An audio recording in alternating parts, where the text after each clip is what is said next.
ગુજરાત પંચાયત વિભાગમાં 40,800 પગાર સ્ટાર્ટિંગવાળી એક ભરતી બહાર પડી છે, જેના ફોર્મ ભરવાની શરૂઆત છે એ 29 એપ્રિલ 2026થી થઈ ગઈ છે અને તમે એના ફોર્મ 20 મે 2026 સુધી ઓજસની ઓફિશિયલ વેબસાઇટ ઉપરથી ભરી શકશો. હું વાત કરી રહી છું ગુજરાત પંચાયત વિભાગમાં જુનિયર ફાર્માસિસ્ટની ભરતી આવેલી છે.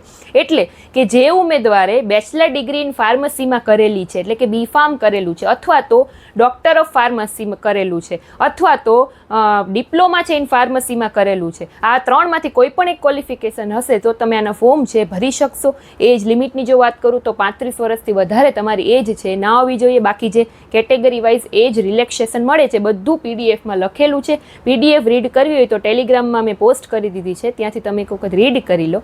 હવે વાત કરીએ એક્ઝામ પેટર્નની, તો આમાં 200 માર્કનું તમારું MCQ પ્રકારનું પેપર લેવાશે. 3 કલાકનો સમય હશે. એ OMRથી લેવાશે કે પછી કોમ્પ્યુટર બેઝ એ હવે પછીથી નક્કી કરવામાં આવશે, પણ 200 માર્કનું ટૂંકમાં તમારું પેપર હશે, જેમાં 35 માર્કનું જનરલ નોલેજ ને જનરલ અવેરનેસ પૂછાશે, 20 માર્કનું ગુજરાતી ગ્રામર, 20 માર્કનું ઇંગ્લિશ લેંગ્વેજ ને ઇંગ્લિશ ગ્રામર, 25 માર્કનું મેથ્સ રિઝનિંગ ને ડેટા ઇન્ટરપ્રિટેશન, અને બાકીના જે 100 માર્ક્સ વધ્યા એ તમારી જે પોસ્ટ છે જુનિયર ફાર્માસિસ્ટ એને રિલેટેડ તમારા ક્વેશ્ચન હશે 100 માર્કના. 200 માર્કનું ટોટલ પેપર હશે. એટલે કે જે લોકો આમાં એલિજિબલ છે એ લોકો ખાસ કરીને ફોર્મ ભરવાનું સ્ટાર્ટ થઈ ગયું છે. ભરી દેજો. ડિટેલ PDF વાંચવી હોય તો મારી ટેલિગ્રામ પર જઈને તમે વાંચી શકો છો. Thank you.